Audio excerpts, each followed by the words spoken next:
Hello, everybody, and welcome back to Mining Modern. I'm Corbin Hostler, and this is a sweet one. This is Tribal Constructs, as it were. Yeah, you heard me right. Tribal Constructs. We've got Hardened Scales. We've even got Animation Module in here. We are going off because all these cards that you've seen before, Walking Ballista, Hangarback Walker, Steel Overseer, all these cards, they're constructs, and that's turns out you can build a deck around that, and it's a pretty good deck.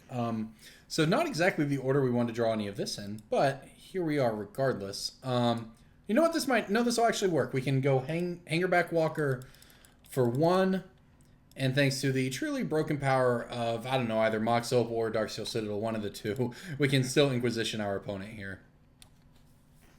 Who led on Mutavault Pass, so I don't know what that means. But we're going to find out right now. Merfolk? Chalice of the Void deck. Okay. So it's Colorless Eldrazi, I suppose. Well, I only care about a Chalice for 2, and I'm going to be far enough ahead of that. I actually just don't care. So we were on the play, and our opponent has Gemstone Caverns. They must have just drawn it. What a tilter. All right, so we'll get rid of the Smuggler's Copter over there. And then on our turn, we can actually play Walk. We have a lot of options here. We can Ravager plus Ballista. We can Big Ballista. We can Ravager plus tick up Hangarback. Here comes Chalice of the Void on 1. I mean, that certainly is not... It's good against us. It's definitely not bad, but it also might not matter. I think I just like playing out the team here. As a matter of fact, might as well play this other Hangarback.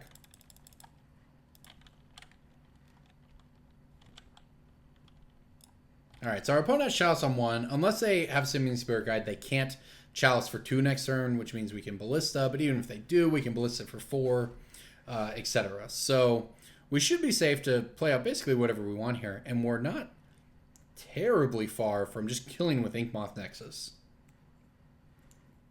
Thanks to the beauty / unfairness of Arcbound Ravager, which somehow, and this makes no sense to me, this is like the epitome of the constructs, right? Instead, it's a beast. Doesn't make any sense. Our opponent did have the Simian Spirit Guide, and there's a Chalice of the Void on 2. Unfortunately for them, I mean, I kind of want to draw a land here, I guess. Well, Mox Opal kind of works, as a matter of fact. All right, so we can go ahead and we can play this out for 2, get around the Chalice of the Voids. By that, I mean we pay 4 mana. And then we can play the Mox Opal, which will also survive, keep it, plus a Hangarback. All right, so we'll get in there for 2. Excuse me.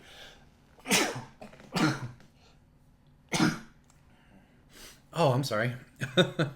Sneeze off camera there. All right, so our opponent has, that we know about in their hand, they played the Chalice, they played the Ghost Quarter, they played the Chalice, they played the Gemstone Caverns, they even played the Seagate Wreckage, or the Smasher. So hopefully we don't get smashed here, but even if we do, that just gives us more fodder, basically next turn anyways. Is this a Thought Knot? Gosh, so no value Thought Knot, that doesn't feel very good. Do we have lethal? Well, let's see here.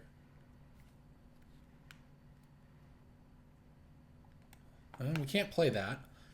All right, so the way this works is when it dies, you can put its 1/1 counters on target artifact. But when this dies, they won't be any different. So we don't actually have it, right? We could sacrifice... Oh, actually, we might have it. If I activate both of these, yeah, this is just like a million counters we can put on this. We can put them on Inkmoth, and we can kill our opponent. Oh, this is pretty sick, actually. Hangarback Walkers, they make quite the combo kill with Arcbound Ravager.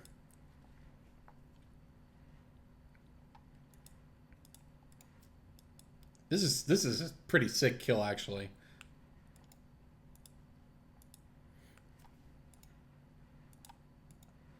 Yeah, our opponent just scooped. They saw it. That's pretty. That was actually kind of nutty. That was awesome. Okay, on to game 2 here, huh? Don't really know what our opponent's up to be honest, right? I mean, I'm sorry, rather, we know what they're doing. We know what their deck is. Clearly, they're Colorless Eldrazi, and they want to play Chalices and stuff. So I suppose we want the Abrupt Decays. That's how we beat Chalices. Chalice Eye. What it does mean is that the welding jars are probably just fine. Our opponent won't have that much removal, like maybe Warping Whales or Dismembers or something. But they won't necessarily just have a ton of removal. So maybe the welding jars aren't great here. The removal is all good for sure. Because, I mean, we got under the chalices that game, but our deck is full of 1 and 2 drops. So we need to be able to get rid of the chalice on 1 and 2. I don't think the Spell Guide does too much. The Cage doesn't seem to matter. Sanctuary, no. Heroic Intervention, no. Brutalities, not really. Yeah, I think we'll just go with this. This does seem much worse for us on the draw.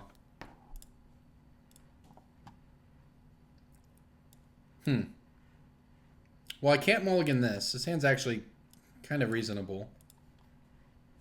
Kind of a weird hand, to be honest, but I don't think it's bad. As long as our opponent doesn't have turn 1 chalice. Alright, we did it. No turn 1 chalice is good. That means we can go ahead and get value out of our Inquisition here.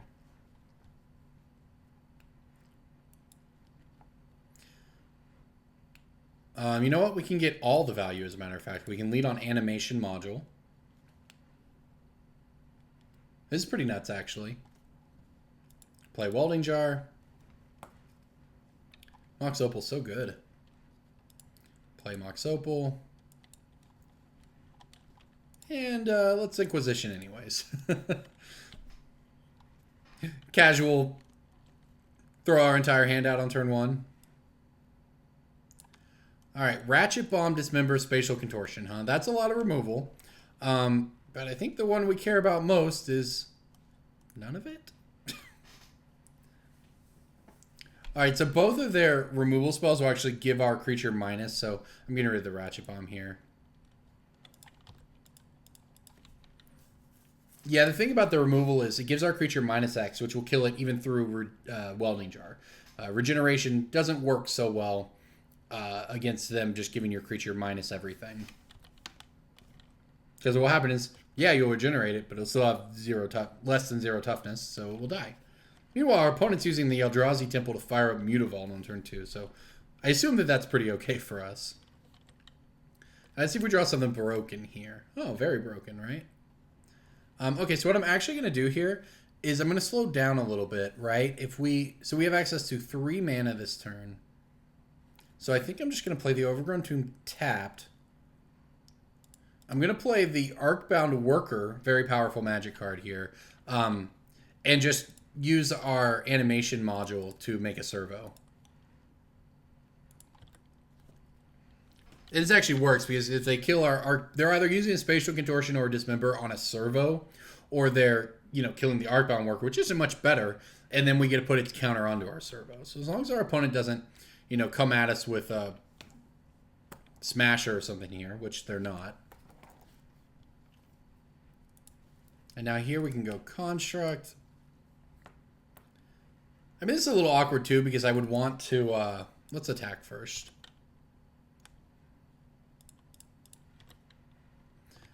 In some ways, I'd want to just play the Ballista where, for 4 where X equals 2. But again, I think it still dies to all the same things. We may as well just do it for 1. And then, just, I guess, continue to pop off with Animation Module here. Like I said, it's an extremely powerful magic card. Particularly broken in Modern, am I right? I mean, look at this. Our opponent had a plan. They're sitting on removal, but what are they going to do? Look at what we're doing here. And they're going to go ahead and Spatial Contortion this. Oh, they want our Arcbound Worker? I love it. Okay. They think we're going to put it on the Ballista. No. No way. I'm putting it on servos. We're going in on servos here. The true power of Animation Module is just making a bunch of servos, right? Also, for what it's worth, we're doing this here, right? And our opponent has... oh my gosh, and we even get to do this again. Oh, the combos! The sick combos! Oh my gosh. It builds on itself. Arcbound Worker. Broken in Modern. Right there. Oh, that's insane. Alright, what's our opponent going to do? Eventually they're just going to... okay, they don't have anything going for them. But I mean, for what it's worth, our cards have just been good, right? Our cards have just been better. than their cards in terms of the way this particular game is playing out.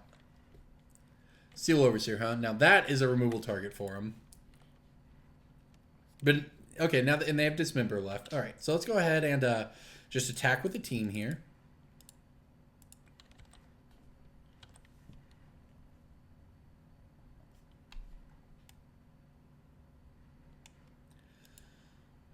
You know what I think I'm going to do? Well, playing Steel Overseer into the removal spell is just pretty bad. Does this work the way I think it does? Whenever one or more counters are put on a permanent, you may pay one if you do get a servo. Choose a counter, put another. So what if I just put another counter on this servo and then use the extra mana to create another servo? Yeah, that's what I'm going to do. So either our opponent lets this happen and they take more damage and we get another servo, or they burn their Dismember on a servo, and we get to play Steel Overseer next turn. But have it survive. This has been absurd, actually. I guess it's the hidden combo to animation modules. It's a one-card combo. Combos with itself, it turns out. And now what's our opponent going to do? They're just going to take it. They refuse out of principle to Dismember a servo token. Wow, this is nuts. And they have a Inkmoth Nexus, okay.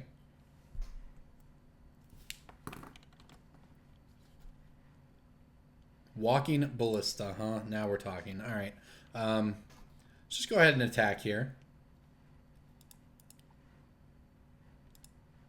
I guess now our opponent has... they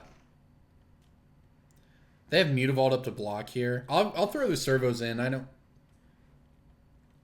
care too much about that, I don't think.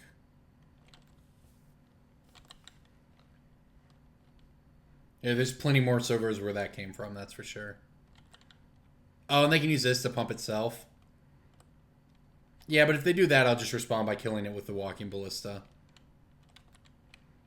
So Mutavault gets a block here, but Inkmoth doesn't get to do too much. Oh, also it has Summoning Sickness. I shouldn't even let him block with it. It can't pump itself. It's just going to trade. That's fine.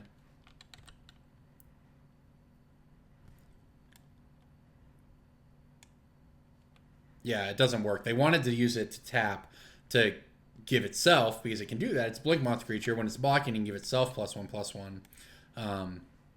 But that doesn't work in this case because it has Summoning Sickness, so it can't tap. So, all right, so those will trade. What is this? The Dismember? All right, they're going to Dismember that servo, sure. Gosh, this is actually just kind of absurd that this is a game of modern Magic, because our opponent is doing so much work. They're putting so much effort into fighting our servos. This card was like barely a thing in Kaladesh Limited. Are you kidding me? And we just have this game of modern with two modern decks playing out over Inkmoth Nexuses, servos, and Mutavaults. Are you kidding me? They're tapping Serum Powder for crucial mana. This is just awesome. What a great game. Now, obviously, we get to just, you know, win these battles as you do by playing more Walking Ballistas and getting through their removal. They can't even win the race at this point. This is just so ridiculous. Thought Knot? Alright, they've got a Thought Knot. And you know what? You can have a Thought Knot. Thought Knot will take our Steel Overseer. And they have a Ghost Quarter in their hand. Now they don't. Alright. So they have one card in their hand we don't know about. Oh, look. I very, very skillfully drew another one. Yeah, definitely just going to run it out here. We also have Abrupt Decay. If they have... I don't know exactly what we're looking to hit with Abrupt Decay. I mean, I don't want to hit Serum Visions. We can't hit Thought Knot. We can't hit Smashers. But Ratchet Bomb or something like that, I imagine. Man, that turn 1 Inquisition on Ratchet Bomb was, as it turns out, also pretty key given the way the rest of this is going. When we're just popping off with servos. Alright, this is going to come down right here to whether or not they can kill Steel Overseer. And it looks like they can. They drew a Dismember. That's fine. They're out of cards in hand, and they're actually just dead to Walking Ballistas. So, we just won? Yeah, draw. How ridiculous was that? This is insane. How is that a game of Modern? Those are competitive decks. Our opponent's deck, Colorless Eldrazi, it's a real thing. Days 2 GPs all the time. It goes 5-0 Modern leagues. And we just got there with servo beatdown. We literally had never had more than two counters on a Walking Ballista. Never Axial Overseer. The most broken card of that game, by far. The reason we won that game, Arcbound Worker. That's right. The modular set it all up. If our opponent had just immediately dismembered that servo, might have been a little different. We could have got so much value. But they were just dead. They did all this. They had all these removal spells, and we just overran them with servos. Next time we activate an animation module, put more counters on this stuff, kill our opponent. That was insane. That's awesome. This was great. Thank you for watching, everybody. I'm Corbin Hostler. This is Mighty Modern. If you like these videos, if you like this series, like and subscribe to the channel. You can follow me on Twitter. It's just CHostler88. Having a lot of fun with these, and it seems like people are enjoying watching them. So thank you, everyone. Let's try again. Let's have some more fun with this deck.